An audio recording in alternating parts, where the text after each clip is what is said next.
Hi, Alex here again from Centric. You join me back at Buchanan Oaks, our latest development in Walsall, for a build update of these two fantastic 5-bedroom detached family homes.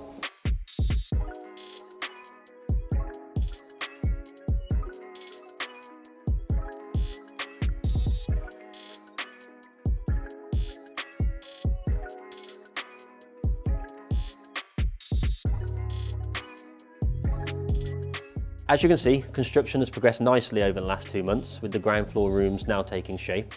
The ground floor consists of living room, office, utility, and downstairs toilet.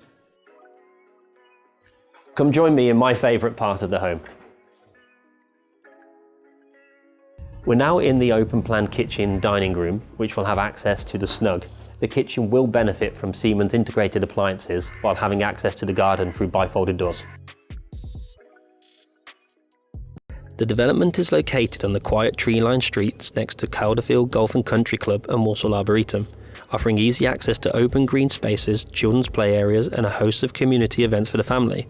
Buchanan Oaks is perfectly placed for Ofsted-rated primary and secondary schools, including Queen's Mary's Grammar School, Hydesville Tower School, St Mary's the Mount Catholic Primary School. Walsall Town Centre and train station are just a few minutes drive away, connecting these homes to Birmingham City Centre in 21 minutes. Due to be completed in December, these two fantastic homes will launch on the 26th of September, with prices starting from $730. If you would like to register your interest, please do not hesitate to contact myself or a member of the New Homes team.